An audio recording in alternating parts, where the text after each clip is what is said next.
নাযালনা যিকরা ওয়া ইন্না লাহু লাহাফিজুন।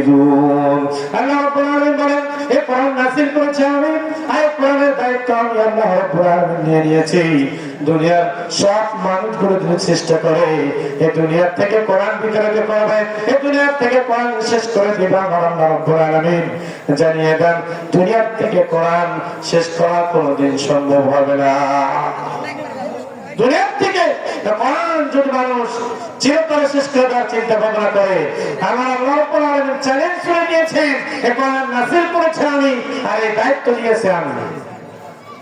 আজকে যারা কোরআনের পক্ষে থাকবে, কোরআনের পক্ষে যারা কথা বলবে, ওই সমস্ত মানুষগুলোর দায়িত্ব আমার আল্লাহ রাব্বুল আলামিন নিয়ে নিয়েছেন।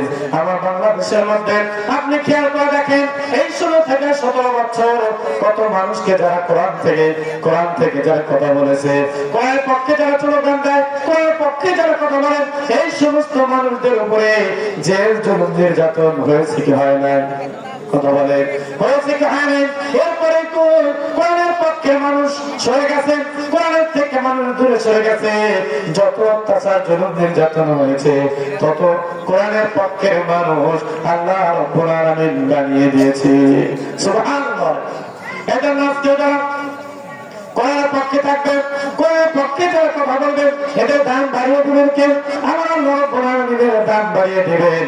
এজন্য ভয়ের কোনো কারণ নেই।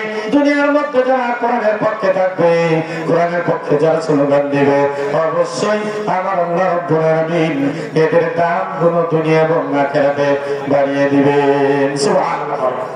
এজন্য আমরা এই কোরআনের পক্ষে আছি না নাই? কথা বলেন, এই কোরআনের পক্ষে আছি না নাই? আজকে থাকবেন, কালকেও থাকবেন, ভবিষ্যতে থাকতে হবে। কথা ঠিক না? থাকবেন না যাবেন না? অবশ্যই আমরা সারা জীবন এই কোরআনের পক্ষে থাকবো। কথা ঠিক না? ওমর রাদিয়াল্লাহু তাআলা আনহু কোরআনের পক্ষে থাকার কারণে আল্লাহ রাব্বুল আলামিন দুনিয়া থেকে জান্নাতের সার্টিফিকেট দিয়েছেন। সুবহানাল্লাহ।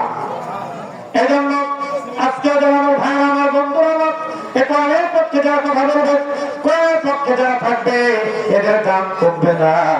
আমার আল্লাহ রাব্বুল আলামিন এদের দামগুলো বাড়িয়ে দিবে। এজন্য কোরআন থেকে কথা শোনার জন্য